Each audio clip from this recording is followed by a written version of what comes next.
Hello everyone, myself Jasleen from DNA Education, and today we are going to start the 5th chapter from our English book First Flight, The 100 Dresses Part 1. In the 5th chapter we'll read about the 100 Dresses Part 1 और ये जो chapter है ये दो parts में है और हम 6th चैप्टर में पढ़ेंगे the 100 Dresses Part 2 and this chapter is written by L. Bosser Esther. So start with the author first. She was born on May 9, 1906 in West Haven, America. She was an American children's author. इनके जितने भी stories हैं, जितनी भी आज तक इन्होंने writing की है, ज़्यादातर ये जो हैं ये बच्चों के बारे में ही होती हैं. She did her graduation from the Pratt Institute Library School. She was died when she was only 82 years old. So let's start the chapter now.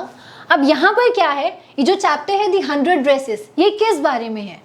अब चैप्टर से हमें समझ आ रहा है कि ये जो चैप्टर है ये बताता है कि 100 ड्रेसेस के बारे में. कोई तो है जिसने ये 100 ड्रेसेस को या तो डिज़ाइन किया है या फिर इस चैप्टर में 100 ड्रेसेस के बारे में बात हो रही है. ऑब्वियसली इस चैप्टर के अंदर 100 ड्रेसेस के बारे में बात होगी, लेकिन ये जो चैप्टर है ये सिर्फ 100 ड्रेसेस के बारे में नहीं है. इस चैप्टर में 100 ड्रेसेस के अलावा भी बहुत कुछ है जो ऑथर ने एल बॉसर एस्टर ने दिखाने की कोशिश की है. सबसे पहले तो जो एल बॉसर एस्टर है उन्होंने ये जो स्टोरी है इसको लिखा है आउट ऑफ गिल्ट. उन्होंने ये स्टोरी लिखी है, उनको किसी चीज़ का गिल्ट था जिसके कारण उन्होंने ये स्टोरी लिखी है. इसको पढ़ने से पहले मैं थोड़ा सा आपसे पूछना चाहूँगी कि हम लोगों को किस तरह से जज करते हैं. नॉर्मली हम अपनी लाइफ में देखते हैं, हम किसी के बारे में बात करते हैं, किसी को देखते हैं, किसी से मिलते हैं, तो हम हमेशा लोगों को ये ह्यूमन टेंडेंसी है या फिर हमारे अंदर ये कह सकते हैं कि ये हमारे अंदर है, ये चीज़ें, ये ट्रेट है हमारा कि हम चाहते ना चाहते हुए भी हर किसी को जज करते हैं. चाहे फिर वो मनी को लेकर हम जज करें, उनके लुक्स को लेकर हम जज करें, उनके लाइफस्टाइल को लेकर हम जज करें, या फिर उनकी वेल्थ क्या है, किस तरह का उनका फैमिली बैकग्राउंड है, हम इस चीज़ों को लेकर हम हमेशा से जज करते हैं. सो इसी चीज़ को जो है ऑथर ने दिखाने की कोशिश की है इस चैप्टर के अंदर, और उनको गिल्ट किस बात का है हम वो आगे चल के पढ़ेंगे. अब होता क्या है, ये जो स्टोरी है दी 100 ड्रेसेस, ये एक लड़की के बारे में है जो बहुत ही ज़्यादा पुअर है, बहुत गरीब है. वो पॉलिश कम्युनिटी से बिलोंग करती है जो लड़की है इसके अंदर, और वो क्या है कि वो अभी जो है इमिग्रेट हुए हैं अमेरिका में. तो ये जो चैप्टर है ये वही दिखाता है कि किस तरह से लोग जो उसे क्रिटिसाइज़ करते हैं, किस तरह से उसको उसके स्कूल के जो बच्चे हैं वो उसको बुली करते हैं. और जो बुलीज़ बोलते हैं जो लोग मतलब बच्चों को परेशान करते हैं, जो स्टूडेंट्स हैं स्कूल में जो बच्चे होते हैं वो दूसरे बच्चों को परेशान करते हैं, उनको क्रिटिसाइज़ करते हैं या फिर उनको मारते हैं, उनको पीटते हैं, उनका मजाक बनाते हैं, उनको टॉर्चर करते हैं एक तरीके से. तो ये वो होते हैं बुलीज़. तो ये चैप्टर वो बच्चों को भी दिखाता है जो कि बुलीज़ हैं और वो किस तरह से उन बच्चों को परेशान करते हैं. तो यहाँ पर मेन कैरेक्टर्स की बात करते हैं. मेन कैरेक्टर है सबसे पहला तो वांडा पेट्रोंस्की, जो कि ये पॉलिश गर्ल है जिसके बारे में हम बात कर रहे हैं. वो बहुत पुअर है. इसके अलावा जो उनकी क्लास है, उनकी रूम नंबर 13 उनकी जो क्लास है उसमें जो दो मेन गर्ल्स हैं, जो मेन कैरेक्टर्स हैं, उसमें एक है मैडलिन जिसका निकनेम है मैडी और दूसरी है पैगी. ये दोनों ही बेस्ट फ्रेंड्स मानी जाती हैं, दोनों ही क्लास में पॉपुलर हैं. पैगी जो है वो क्लास में बहुत ज़्यादा पॉपुलर है और ये दोनों जो हैं ये बेस्ट फ्रेंड्स हैं. सो अब हम स्टार्ट करते हैं चैप्टर को, अपनी स्टोरी को स्टार्ट करते हैं with all these notes only. हम इसी से स्टार्ट करेंगे. सबसे पहले हम इंट्रोड्यूस करते हैं वांडा को. वांडा जो है ये बहुत ही पुअर बैकग्राउंड से बिलोंग करती है. जिस जगह पर ये रहती है वो भी वहाँ पे बहुत ऑलमोस्ट जो है ज़्यादातर पुअर लोग ही रहते हैं. बॉगिन हाइट्स में ये रहती है. अच्छा, इसके अलावा क्या है, क्योंकि वांडा जो है वो बाकी सब लोगों से बहुत डिफरेंट है. वो डिफरेंट इसलिए क्योंकि वो एक पॉलिश गर्ल है और यहाँ पर अमेरिका में सारे जितने भी अमेरिकन्स हैं उनसे वो बहुत ही डिफरेंट है. उसका एक्सेंट डिफरेंट है, उनका नेम भी एज़ कम्पेयर टू अमेरिकन्स बहुत ही डिफरेंट है. जैसे अगर हम अमेरिकन के नेम पढ़ें, जैसे हम मैडी है, पैगी है, स्टीवन है या फिर स्मिथ है, इस तरह के नेम होते हैं. उसका नाम सबसे बहुत डिफरेंट है वांडा, जिसके कारण उसको बहुत ज़्यादा जो उसकी क्लास के बच्चे हैं, उसकी स्कूल के बच्चे हैं, वो बहुत ही क्रिटिसाइज़ करते हैं उसके नेम को लेके. और इसके अलावा वो उसकी एक फेडेड सी ड्रेस है ब्लू कलर की, वो वही ड्रेस जो है वो हमेशा पहन कर आती है. ऐसा नहीं है कि वो ड्रेस क्लीन नहीं होती है, वो क्लीन होती है, वो वॉश करके वो पहनती है, लेकिन वो प्रेस नहीं होती है. वो ऐसा लगता है कि ढंग से किसी ने उसको आयरन नहीं किया है. सो यहीं पर हम देख रहे हैं कि इसका मतलब ये कि उसके पास और कोई ड्रेस नहीं है पहनने के लिए, इसलिए वो एक ही सेम ड्रेस जो है वो स्कूल में पहन कर आती है. अब हम बात करते हैं मैडलिन की. मैडी की। तो मैडी जो है ये पैगी की बहुत अच्छी फ्रेंड है, उसकी बेस्ट फ्रेंड है, उसकी बहुत क्लोजेस्ट फ्रेंड है, और वो वांडा की भी अच्छी फ्रेंड है, और वो उसको परेशान नहीं करती इतना जितना कि बाकी सब बच्चे उसको परेशान करते हैं। और जो मैंडलिन है वो भी एक पुअर बैकग्राउंड से है, लेकिन वो इतनी पुअर नहीं है जितनी कि वांडा पुअर है।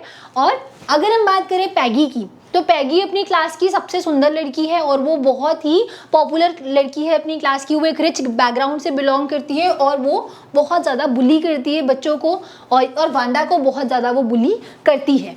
सो वांडा एंड हर क्लासरूम। अभी हमने बात की वांडा की उसके क्लासरूम के बारे में कि वहाँ पे माहौल कैसा है। और वांडा जो है वो बहुत ही इंट्रोवर्ट काइंड ऑफ लड़की है, वो बहुत इंट्रोवर्ट है। और होता क्या है, इसलिए वो बहुत ही लास्ट में जाकर, मतलब क्लास में कोने में ही जाकर, कॉर्नर पे वो लास्ट में बच्चों के साथ, ऐसे बच्चों के साथ बैठती है जो कि सिर्फ शोर मचाते हैं, पढ़ते नहीं है। लेकिन वो ऐसी नहीं है बिल्कुल भी कि वो शोर मचाती हो या फिर वो पढ़ती नहीं हो, वो काफ़ी अच्छा पढ़ती है। बस वो अलग से इसलिए बैठती है क्योंकि उसको बाकी सब बच्चों में घुलना मिलना पसंद नहीं है, या फिर वो बहुत ही इंट्रोवर्ट है। और सबसे बड़ी बात यह है कि उसको किसी ने आज तक क्लास में हंसते हुए नहीं देखा होगा। अगर कोई बहुत हंसी वाली बात भी है, जिस कोई जोक क्रैक किया किसी ने या कुछ भी ह्यूमरस हुआ है अगर क्लास में, तो एक छोटा सा वो स्माइल करती है, वो ज़्यादा हंसती या फिर वो और ज़्यादा बात वगैरह भी वो नहीं करती है किसी से। अब इसके बाद क्या होता है, जो बच्चे हैं उसकी क्लास के, वो बहुत ज़्यादा जो है वो मजाक उड़ाते हैं वांडा का। सबसे पहली चीज़ तो ये है कि वांडा की प्रेजेंस मायने नहीं रखती है किसी भी बच्चे के लिए, क्योंकि वो बहुत इंट्रोवर्ट है, वो किसी से बात नहीं करती है। अगर बहुत बहुत दिन तक भी वांडा क्लास में नहीं आती है, वो ज़्यादातर छुट्टी पर रहती है, हमने पढ़ा है चैप्टर में। तो अगर वो बहुत दिन तक छुट्टी पे भी रहती है तो किसी को कोई फ़र्क नहीं पड़ता है कि वो क्यों नहीं आई है, वो, या फिर किसी को ऐसा लगता ही नहीं है कि वांडा आई है नहीं आई, कि किसी को उसकी प्रेजेंस से कोई मतलब नहीं है। सो ऐसे एक दिन क्लास में क्या होता है कि वहाँ पर बच्चों को मार्क्स मिल रहे होते हैं, मतलब उनके जो टेस्ट चेक हुए हैं उसके मार्क्स मैम बता रही होती हैं, और मैम बोलती है कि जिसके अच्छे मार्क्स आए हैं वो सब जो है वो फर्स्ट रो के अंदर वो बच्चे आके बैठेंगे। सो उससे पहले मंडे को वांडा नहीं होती है क्लास में, प्रेजेंट नहीं होती है, किसी को उससे कोई मतलब नहीं होता है, किसी को ऐसा फील नहीं होता कि वांडा नहीं आई है।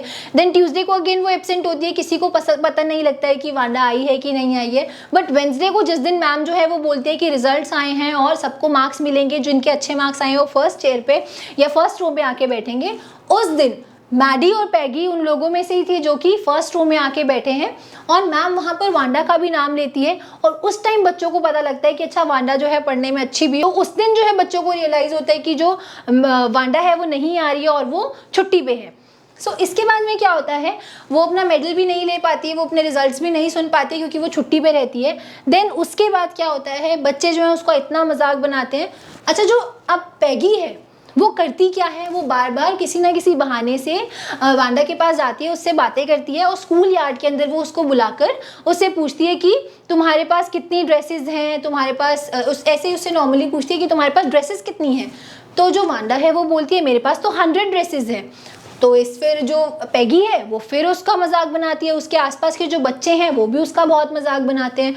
वो कहते हैं कि ये तो झूठ बोल रही है, या फिर उसको बार बार क्रिटिसाइज करते हैं, उसको एक तरह से टॉर्चर करते हैं उसको। और वहाँ जो उसके आसपास के बच्चे हैं हो सकता है उनको बुरा भी लगता हो, लेकिन वो फिर भी कुछ नहीं बोलते, बल्कि वो पैगी का सपोर्ट करते हैं और उसका वो सब मिलके जो है उसको पोक करते हैं और वांडा का बहुत ज़्यादा मजाक बनाते हैं।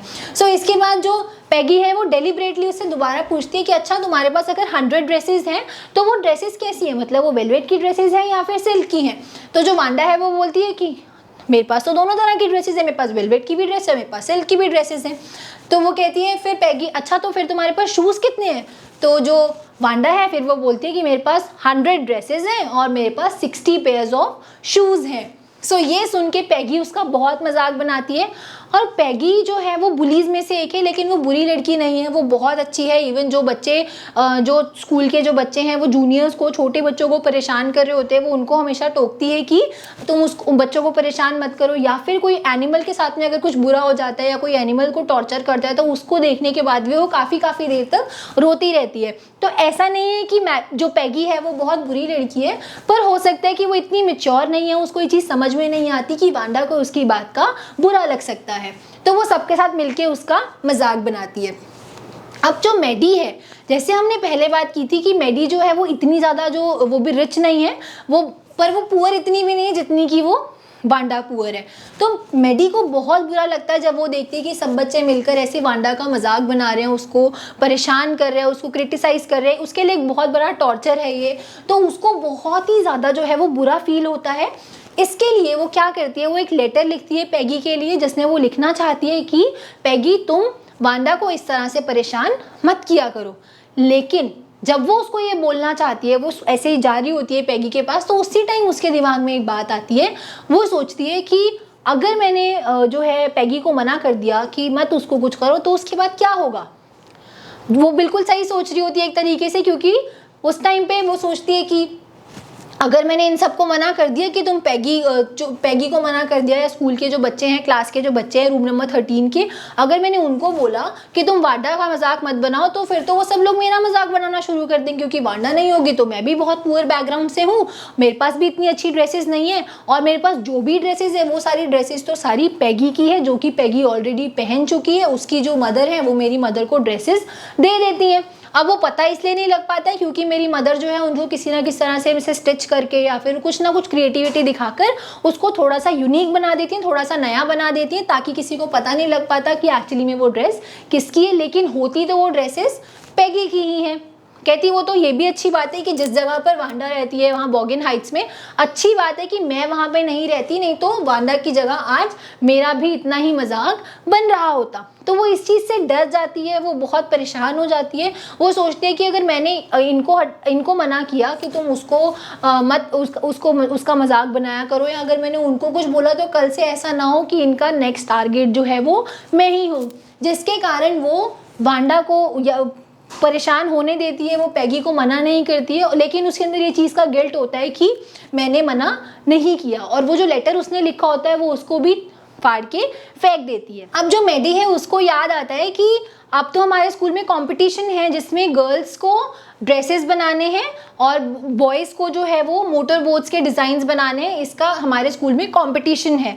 तो जब वो कंपटीशन होता है, उसका रिजल्ट भी आता है, तब उसमें भी तो क्या होता है, अब वो जो मेडी है वो बहुत खुश हो रही होती है कि अब रिजल्ट आने वाला है हमारे कंपटीशन का, तो फटाफट स्कूल जा रही होती है मेडी और पैगी दोनों।